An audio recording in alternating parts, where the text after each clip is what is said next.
Hello, it's a pleasure to welcome you to our ITV Gold studio here in New Jersey. I'm your host, Nadi Kathuria. Get ready to be informed and inspired with a recap of the important news from the past week in our very special Sunday edition only on Vision of Asia, Voice of the Community. In the news this morning, Padma Shri recipient Dr. Sudhir Parekh shares his views on current affairs. NJ State RP Charity Foundation and NJ State RP organizes fundraising for Turkey earthquake. Fisana holds the first meeting of the year, promotes and appoints new committee members. A two-day global Kashmiri Pandit conclave takes place in Delhi. Stay with us on Vision of Asia, Voice of the Community for news in detail right after this short break.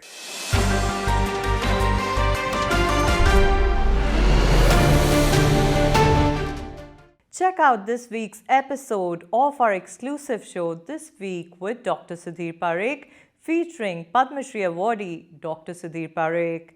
Hear his perspectives on the news-making headlines this week. Namaskar, Dr. Parekh. How are you doing? Namaskar everyone. Let me start with 2024. It's an election year for India, and million-dollar question on if BJP will face a united opposition or not. And for now, we have exit poll results from three northeast states, and it looks like BJP will form government in Nagaland and Tripura, and they could be forming the government in Meghalaya. If they can form an alliance with their older partner, I would want to know your expert observation on this exit poll, and does this give us any trend for the big 2024 election? Well, I mean, these three states are too small state to judge anything, because it's kind of mainly it's a small state, one religion, kind of mainly Christian religion there, and they are part of India, but they were kind of out of not part of the India, so-called, for many years. So it's different feeling. But I think 2024 BJP will have advantage. BJP has a great election machine. They have all the benefits of being in government. And they have all and always if a party who is in government gets all kind of financial support from the large corporations. So I think BJP is in a good shape, but this time I think probably the opposition will come together some form, not like one-to-one, but in some form. For example, say in the southern India, in Tamil Nadu, Kerala, Andhra, Telangana, probably BJP will have a little difficult time, and because they don't have much ground forces. But beyond that, Karnataka, Gujarat, Maharashtra, Madhya Pradesh, all those cow belt states, I think BJP should do good. And I think BJP will probably, or Prime Minister Narendra Modi will probably be Prime Minister third time. I will not be surprised. Wow, wonderful. Dr. Parekh, there is this big drama playing out in the state of Delhi with Deputy Chief Minister Manish Sisodia. He got arrested and then he resigned from his party. So how does this impact Aam Aadmi Party, Kejriwal, and future expansion of Aam Aadmi Party? Well, I mean, time will tell us why he resigned. I mean, I am not aware of that news, but I know that he got arrested for his role in that liquor gate. But all this thing is again, accusation is one thing and guilty is another thing. So when this kind of legal process starts, I think we should not jump to any conclusion or any judgment, because everyone is not guilty till it's proven guilty. So we have to wait and let process unfold by itself and see what happens. But I think he will be back in, I don't know why, I mean, do you know why he resigned from there? No, I don't know why, but that was the news when I heard it. Said they resigned from I'm the not party. sure why he should resign, because he got arrested as a deputy chief minister of the Delhi. So I'm not sure whether he resigned. At least I don't know. I'm pretty good at up to date about the thing. But I think he got arrested, and I think probably he's in custody for next 4 days, and probably he will get the bail on Friday. So that's always a process. So it's not a big thing in a sense. And he has to answer all the questions and queries, and as long as he answers those questions and queries, I think he should be okay. Otherwise, he will not be okay, right? So, Absolutely. yeah. So, let's talk about 2024 US presidential elections over here. Like, we have many candidates, and out of there we have this 2 Indian origin candidates, which is in this Republican mix, and of course Nikki Haley, she's the lead contender. So, and what I just saw a video, it said that she will cut like every cent in foreign aid for countries like China, Pakistan, Iraq, which kind of hate America. So what do you want to say about that? I think I'm surprised being running for presidency. You cannot say that it's a too extreme position, because when in international level in diplomacy, when you help each other, even India helps Pakistan sometimes. You know that India, even though they are enemies, real enemy, but still India helps Pakistan when there is a dire emergency. So I think that's not. I don't think that's a very wise statement on her part. I know Nikki Haley personally. I met her a few times when she was governor. We did a fundraiser for her. So, but let's see if she out of these 2 Indian candidates, only Nikki Haley is a serious candidate. The other one is not serious candidate. No one knows him. Right. So I think nobody will consider him. And Nikki Haley also, since Donald Trump is running, so I don't think she can get the nomination.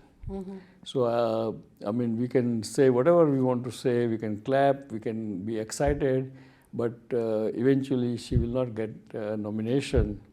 She may get vice presidency, but not president nomination, because right now poll tells us that Donald Trump has lead. And in the primary, usually conservative people, only elderly people, 50 plus vote. Young people never vote usually. And conservative people vote. And so you don't need too many votes. You need only 30-35% of the vote to be winning candidate. And right now, I think out of all these 5-6 candidates are running, Donald Trump is number 1 right now. So my guess is that Nikki Haley is a great candidate, good governor.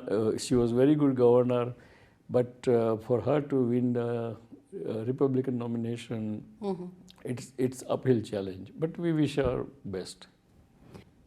So, continuing to like India's neighbor Pakistan, where conditions are deteriorating quite rapidly, and India understandably is watching, but staying quiet. Do you think it's an amazing diplomatic opportunity for Indian government to eventually jump in, help, and get that friendly situation created with Pakistan? I think Indian government is going to help. That's what I read that news when I was in India. So that is a great diplomacy to help the neighbor, because a stable neighbor is always better for you. And particularly a neighbor who is a nuclear neighbor, it should be stable rather than desperate for something. So I think India should help Pakistan that way, even though we have a long-standing kind of animosity and competition, and but I think India should help. Okay. So, let's talk about the economic conditions. They are getting bad in many places around the world, and we seem to be in slow recession. So, let's start with UK, where grocery stores are kind of rationing, how many vegetables consumers can buy at a time. So, what is this telling us? Like, is it a leading indicator? Well, I think definitely there is a very sticky inflation all over the world, and more in every country, including USA and UK, and interest rate is very high. All the commodities are very valuable, and is going to stay like this. And probably in the third and in my personal reading, in the third and fourth quarter of this year, there will be recession. And I hope it's not a hard recession. If it is hard recession or hard landing, then I think world economy will be kind of upside down in many countries, particularly the countries like developing countries, particularly the Asian countries and so forth. Wonderful. And one question that comes to my mind is everybody is talking about Air India. It recently placed one of the largest, aircraft order across US and France. And I actually watched an interview, Dr. Parekh, of their CEO, where Tata's, they have a great vision to build a world-class airline. But currently, every day, we hear some horror story around Air India. And, of course, this transition and improve will at least take like 18 to 24 months. So do you think will consumers have the patience to help Air India transition? I think it will. Air India will be better. Yesterday only I was watching on YouTube one video on Air India when it started about 75 years ago. And how successful it was under the J.R.D. Tata's chairmanship. And of course, then government of India of the day took over the Air India, made it nationalized in 78, 80, and after that it started going downhill. And because of the few bureaucratic wrong decision, because they divided Air India into Air India and Indian Airlines, and then they cut so many routes, and some government ministers, they gave away those rights of the certain airport landing rights and everything to other airlines. So all this confusion and wrong decisions made Air India go down quite a bit. And then one time Air India in 80s, it was a very profitable company. And now when now this again government of India, means Prime Minister Modi, made it sold it to private company again back to Tata Group. It has a humongous debt. What I understand is almost like 600 million or something like that. So I don't know exact number, but it is unbelievable debt. But I think Tata Group has a very good administrative and running business know-how, particularly the airlines. So I think it will turn around. May take a year or two, but it will happen. But do you think the consumers have that kind of patience, Well, I think Air India has one advantage, because most of the consumer, those who are want to go save the time. Air India's schedule is such that it saves 3-4 hours of your time in traveling. Plus, a lot of people somehow they feel home away from home. So I think those advantage, I think it should be okay. People will grumble, but I think that's all it is, So, Dr. Parekh, since you are, of course, a medical doctor, I want to ask you this Pfizer vaccine. It recently has come under a lot of scanner with many critical conditions pointing to the RNA vaccine. So, your advice to us as, laymen, should we be worried, and what precautions, if any, can we take? I don't think the Pfizer vaccine is very effective. It's almost 96% effective.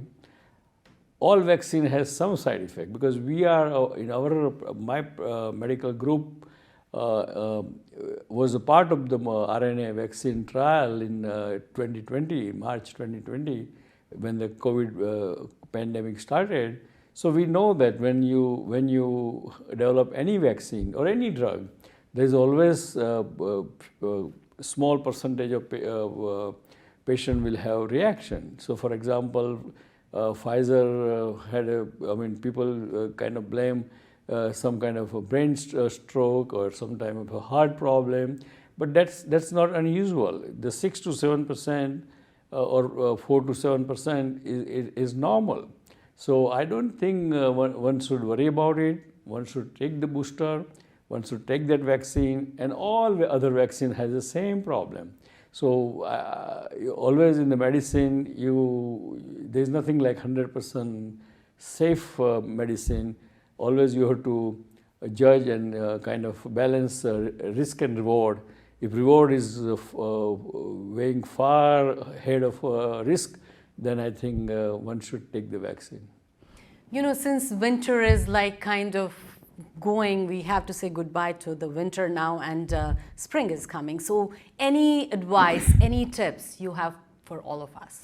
Well, I mean, spring is a time when all the trees gets greener and gets flower comes and they pollinates, and that give the lot of at least 50 million people allergies, sinus allergy and stuffy nose and itchy watery eyes.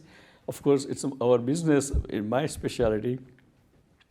So people have to be, those who are sufferer should take medical advice, go to their doctors, or they go to the specialists like me or us, and take the real care, because otherwise they can develop asthma from that too.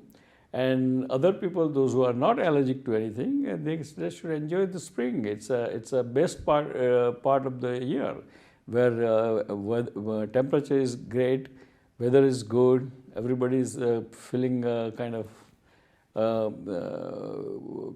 excited and kind of very upbeat because they came out of the winter.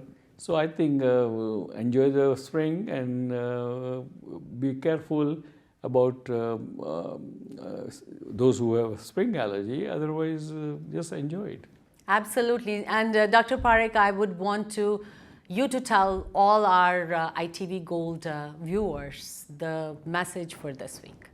Well, dear friends, now we are entering into spring, so I think it's coming out of the darkness of the winter. We should be very excited. We should be kind of we'll have more outdoor life, and we'll enjoy ourselves much better. But be careful, that pandemic is still around, so do not, wear mask when you are going into the crowded place indoor, or kind of movie theaters, or all those kind of high risk areas. But if you have not get booster, you haven't got the booster, please go and get the booster. All vaccines are safe and very effective. So after saying that, I would like to say God bless America, God bless India, God bless Indian Americans, and goodbye, and we'll see you next time. Jai Hind.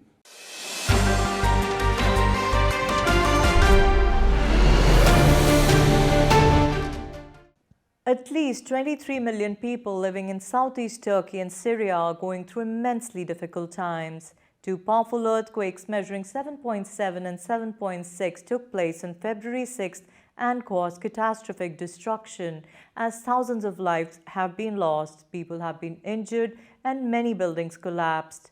On February 24th, State RP Charity Foundation and NJ State RP organized Turkey Earthquake Fundraising Drive at King Palace Banquet Hall in Edison, New Jersey.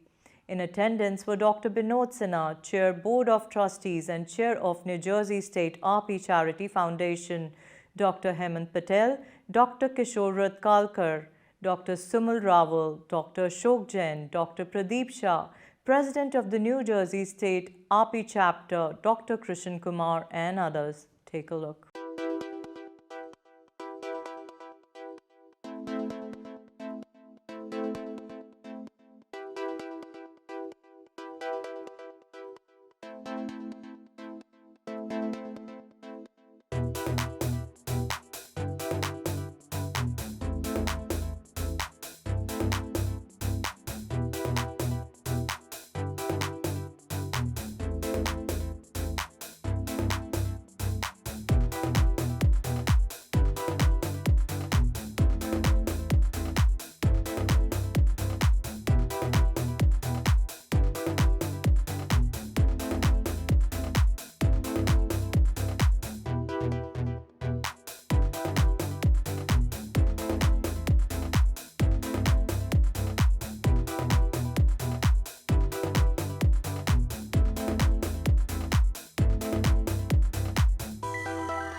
This is Dr. Hemant Patel, past president of National AAPI 2007-8. With me is Dr. Binod Sinha, founder for New Jersey State AAPI, also chairman for the Charitable Foundation of New Jersey State API, and our friend Dr. Jayesh Patel is a treasurer for New Jersey State API. I received a phone call about a week ago about raising fund requested by Syrian as well as Turkish physician at St. Barnabas Hospital. And as being of Indian origin and Indian culture, we want to help anybody who asks for help. My first call went to Dr. Binod Sinha, who is a chairperson of our charitable foundation, and he immediately, both of us started the ball rolling, and you see the success of this event is because of our team, which worked very closely together, which included myself, Dr. Binod Sinha, Dr. Ratkhalkar, and Dr. Raj Bayani, with the support of Executive Committee of New Jersey State API, and Dr. Jayesh Patel is treasurer along with Dr. Pradeep Shah, who is the president. The event was very largely successful. We had ambassador from Turkey, as well as the consulate general was in attendance, and we raised very good amount of money. I can vouch for that, and Dr. Binod Sinha would say the same thing. And it not only creates a goodwill between Indian culture and Turkish people, that in a need, we are always there. We drop everything and we would help anybody. Our Indian culture says anybody come as a guest will not leave hungry. We may stay hungry, but we will feed them. So we had a very successful event.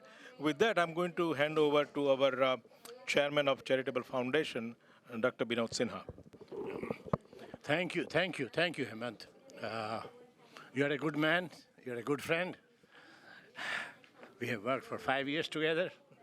Jay, we know him for a long time. It was all done, started with Hemant idea and call, and I got totally excited to do fundraising for such a humanitarian cause. It's not religion, it's not culture. This can happen any place in the world. And we, as a physician, we help people. So we decided to do a fundraising to help suffering, pain, death, family support. We did it in 10 days. We put a lot of effort together as a team. Hemant has given the name, I don't want to repeat all the names. We all work as a group. It's not one person or two person, it's not a self-promotion. I don't believe in all those things. And we raised good amount of money. One guy was for more than $100,000. We have people to build a house which cost $3,500. We have 5 homes committed. And this is a continuous process to help build. It's not one time today only.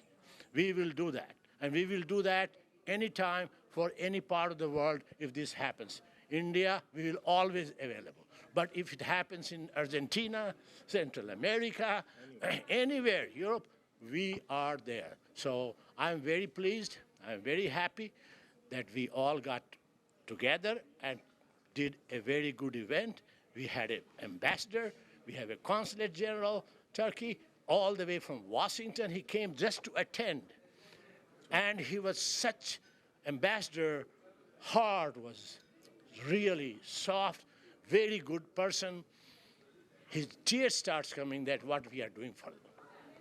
It was really true. He was really turned off to see what Indian doctors, what Indian community. And we are the only one in the whole America we have started. Nobody else. Thank you very much. Jay Patel. Yeah, my name is Dr. Jay Patel. This is who we are. This is what our values of NJRP. We have Hemant Bhai, he is our past president of National RP, and we have our New Jersey RP president, Dr. Binod Sinha. It's Hemant Bhai's thought to put this humanitarian event together. And Hemant Bhai called Binodji, and then he called me, and we decided to put this amazing fundraising event. We collected good amount of money, donated to them, in front of the officials that came from that earthquake hitting area, including Turkeys. They all were here. We were a full house. And I personally feel if you cannot go, just help them whatever way you can. And we can help monetarily for sure. And it was very short notice. Delighted to be here at this RP function supporting the earthquake victims of Turkey.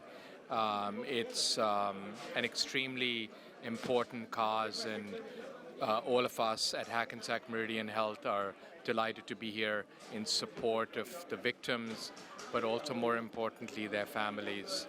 So thank you for having us, and I hope that all of us can put our hearts and minds together and generously donate to this important cause. We are here for fundraising for the Turkey earthquake. We have all committee and committee leaders from New Jersey and New Jersey State RP here to organize this fundraising to support the victims of Syrian earthquake and Turkey earthquake victims. So we want to thank everyone for coming here and supporting us. Thank you so much. We are here today, which is 24th of February 2023. Reason we are here, we are doing a fundraising for our friends for Syria and Turkey. We are probably the only Indian organization who has taken the challenge to help the needy and people who are suffering both in Turkey and Syria.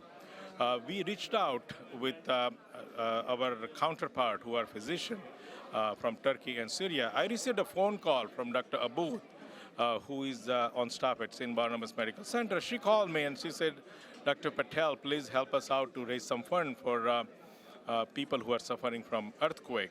So my first call was to our New Jersey State AAPI. We have a charitable foundation, and then we got connected with our friends from Syria and Turkey. And I'm very happy to tell we have raised a sizable amount in just 1 week. Thank you very much. I'm very touched to be here and to see how generous people are. You know, doctors, physicians from Indian origin. They raised a lot of money, and sir here on my left donated protest materials about worth $100,000, which we probably need a lot because approximately 100,000 people wounded because of the earthquake. They probably need a lot of, these kind of aesthetic services, orthopedic services. Tonight we are here to raise funds for the Syrian people in northwestern Syria for the earthquake as part of our response to the earthquake disaster that has shook Syria and Turkey.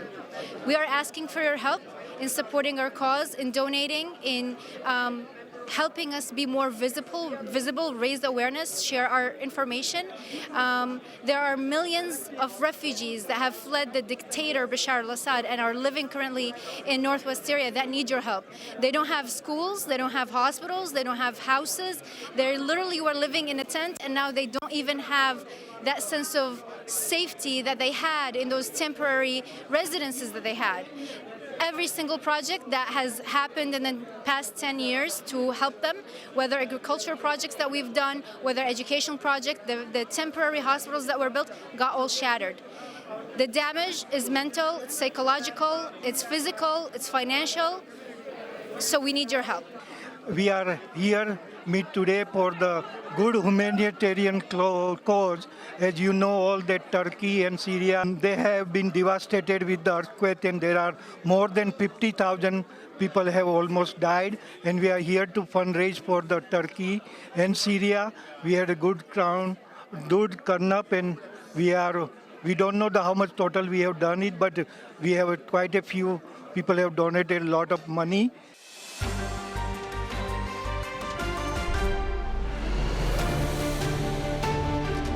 On Saturday, February 25th, the inaugural meeting of the year 2023 was held under the direction of Bharat Bhai Rana, the newly elected president of Federation of Indo-American Senior Associates of North America, FISANA, and Deepak Bhai Shah, the chairman of FISANA, at the Golden Era Senior Center in Edison, New Jersey. After being offered the director position, Dr. Sudhir Parekh graciously declined and instead expressed his gratitude and promised to help however possible. 2 new board sponsors were nominated at the meeting, Anand Bhai Patel and Vipul Bhai Amin. In addition, a committee was created with Rati Lal Patel, the former president of FISANA, as its president, and other members appointed to form the rest of the committee.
Well, it was very nice of you to offer me board of director, but I think, with all due respect, I would not take any position because I think I moved beyond all this thing. So, but of course, Bharat bhai, I would like to congratulate you. Thank you, thank you.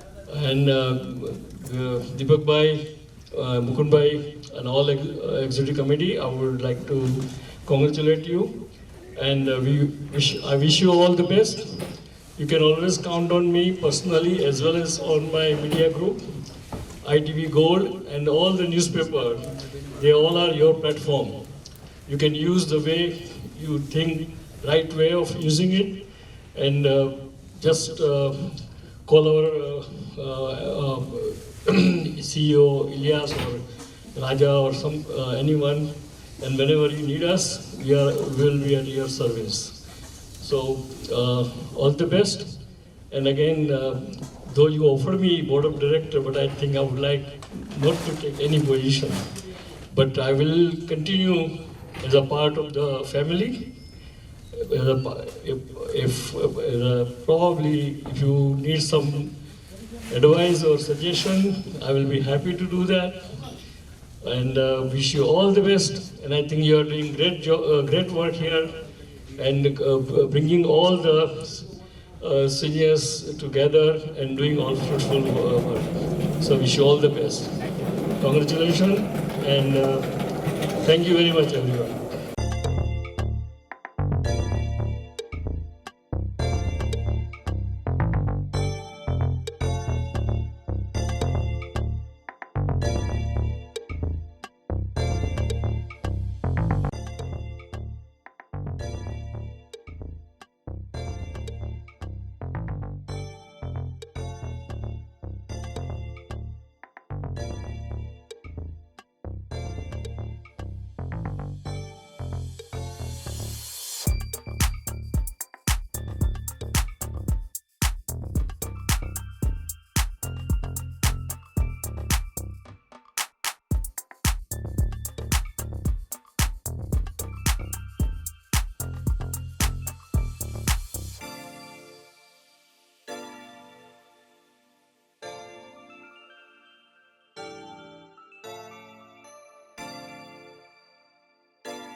Hello everyone, Deepak Shah from Fisana. આજે ખૂબ સારી રીતે બપોરથી સાંજ સવારથી બપોર સુધીનો સરસ first programme ફિસાનાની મિટિંગનો થયો. એમાં પ્રમુખ શ્રી ભરતભાઈ છે, અમારા ડૉક્ટર મુકુંદભાઈ છે અને આનંદભાઈ છે. આ બધાએ ખૂબ સહકાર આપી અને ભવિષ્યમાં કેવી રીતે આગળ પ્રોગ્રામો કરવા, ફિસાનાને કેવી રીતે આગળ વધારવું એના માટે ખૂબ ચર્ચાઓ થઈ. So the goal for the FISANA president, I would like to change the method, the way the FISANA is doing. I wanted to do the agenda to have all the members can get the benefit from outside organization or outside a corporation. I would like to have all the members. FISANA is an umbrella organization, is 20 different senior association, and they came into under the umbrella organization, which is FISANA. And altogether, there are 10,000 members in a FISANA. FISANA has more strength, more power. If we can come together and we can show it to the mainstream of America, that listen, FISANA has this much strength as I would say the voting power also. So we have something to say on political level.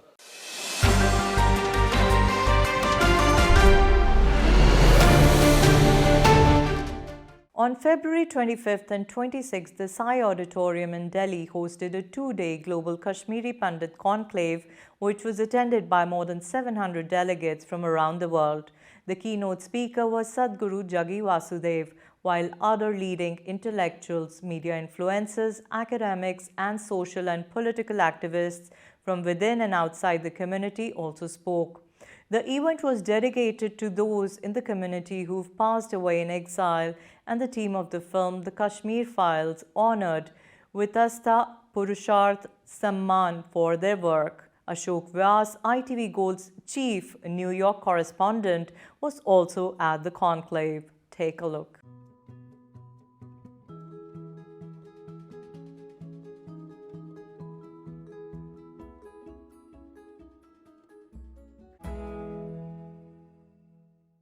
Namaskar, I'm Ashok Vyas. I had the honor and pleasure of being present at the Global Kashmiri Pandit Conclave on 25th February 2023 in New Delhi at Sai Auditorium.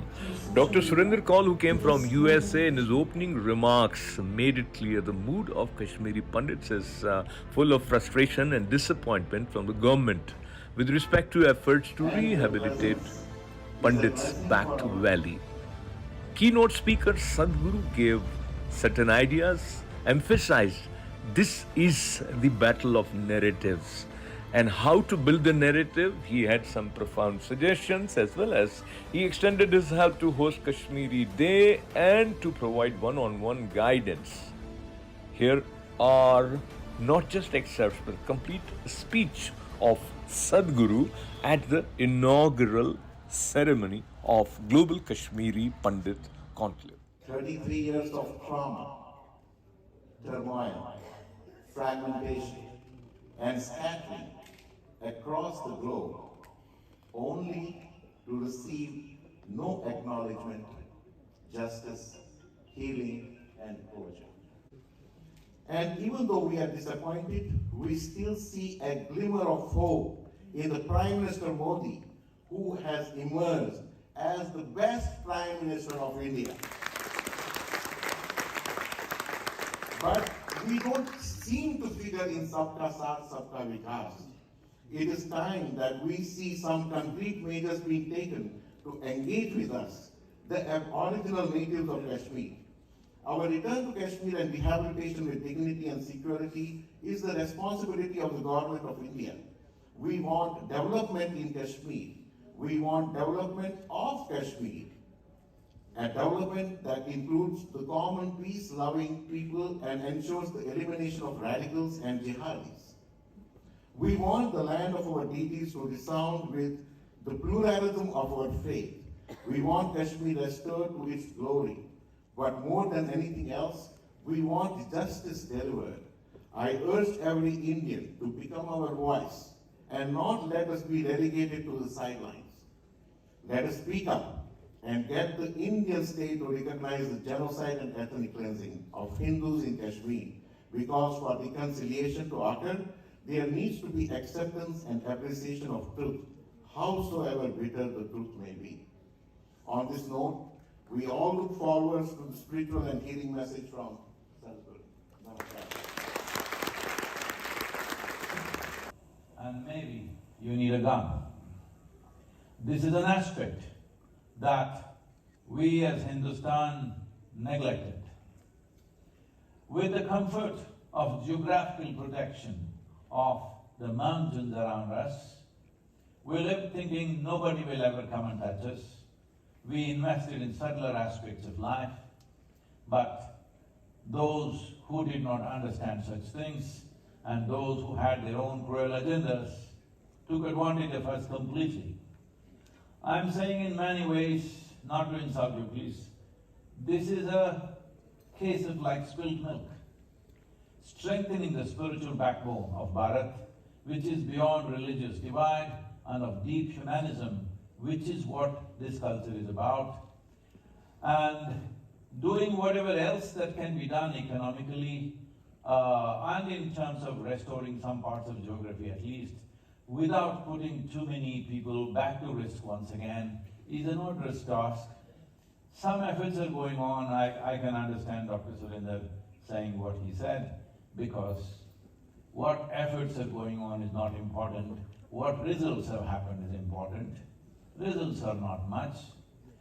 Though 370, repealing of 370 was a big step, still to manifest it on the ground, to make it socially safe for ordinary people to be on the street, has not happened yet. Well, the government is trying to encourage people to take jobs. Even the labor who is going from various different states to work there, their lives are not safe. But at the same time, when nearly 85 to 90% of the population gets involved in something of this nature, very hard for security forces to control this. This needs a political and military solution. Military is out there, nearly close to 500,000 soldiers out there for many years. But you know the kind of international campaigns and narratives that have been built around you, as you already mentioned. So one important thing that I feel is we must take charge of the narrative. Well, in recent times, some cinema has been made and, well, it has brought some light to people, the generation of people, the next generation beyond me, did not even know that something like this has happened. It's brought forth. But I feel still we have not taken the narrative in our hands. Our time has definitely come where our identities of geography and ethnicity need to be transcended but not lost. An identity with precious knowledge that we hold is the way forward, because with this identity and this capability, we can be who we are, wherever we are. I'm not trying to write off Kashmir, please do not misunderstand me, because it pains me to see every couple of weeks or 3-4 weeks, we are seeing 2 Kashmiri Hindus shot dead here, there. For me, these are not numbers. These are people like you and me. 2 people shot dead. Oh, just 2. It's not just 2 lives and 2 families and people connected with them. Everything is gone. So one thing, this may look very meager to many of you, but I am thinking of long-term well-being of your community. We need to capture the narrative. Many, many more things have to be done.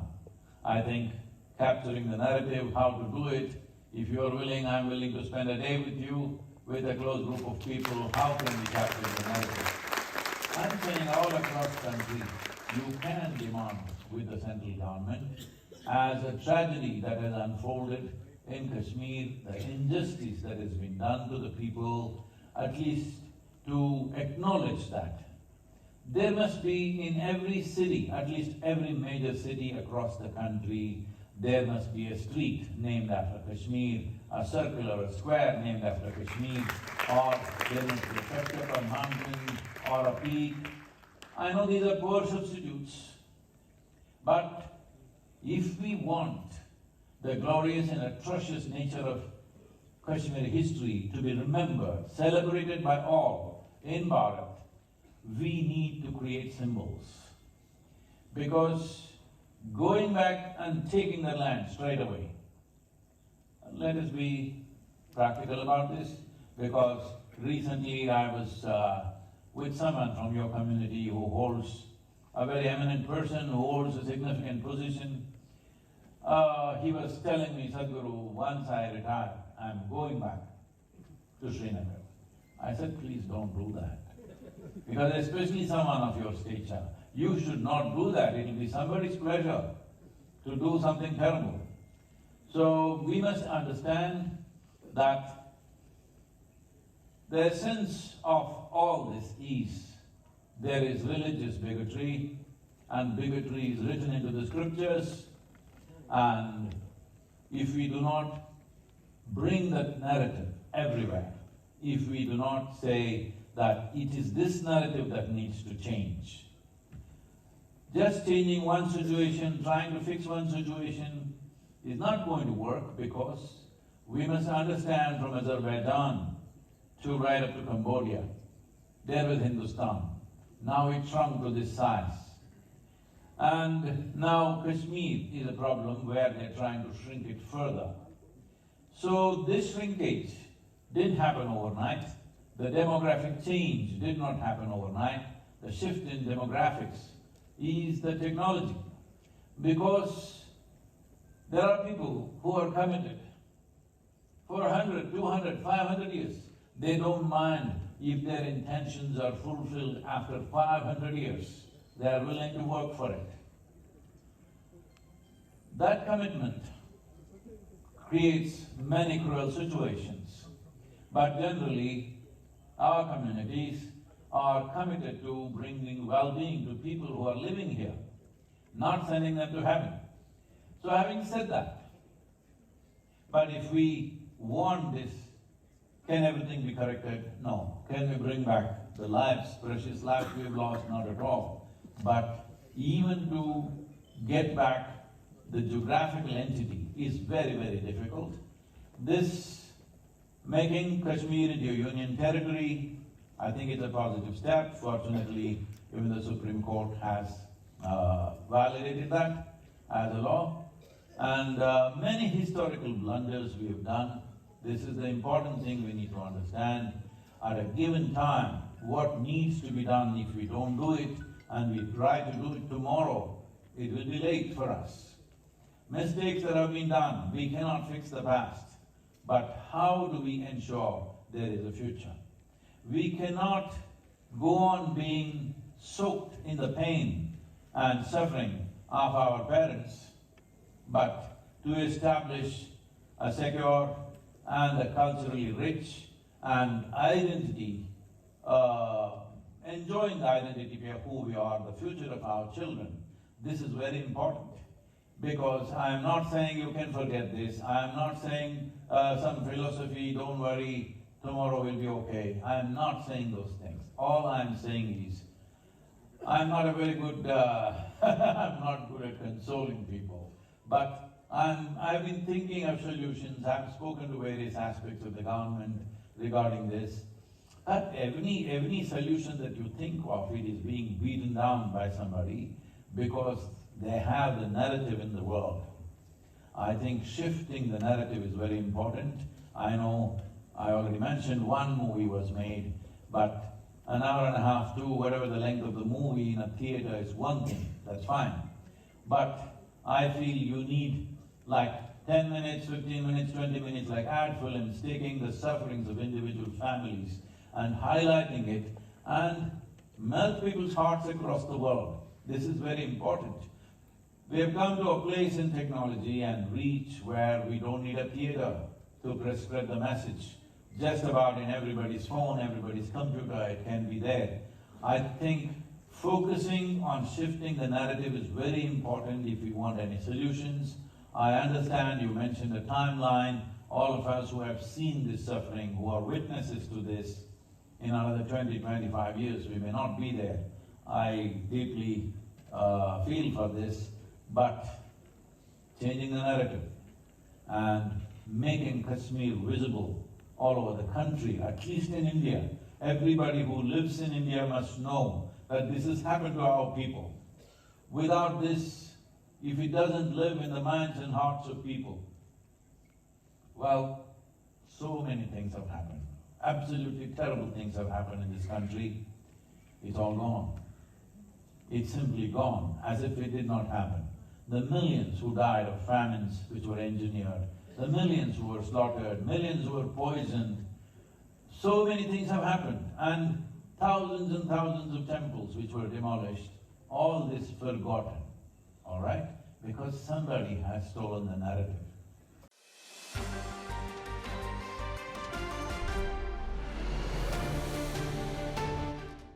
That's all for Vision of Asia, Voice of the Community this morning. If you have any feedback, suggestions or community news you'd like for our television and print coverage, we'd love to hear. Email us at events@itvgold.com. Give us a follow on our Facebook handle at itvgold. Subscribe to our YouTube channel and pick up a free copy of Desi Talk at the Tri-State or Chicago region for news, entertainment and events. Alternatively, you can also read the News India Times newspaper either online at www.newsindiatimes.com, or you can get a hard copy of the same by calling 212-675-7515. Thanks for tuning in. This is Nidhi Kathuria signing off.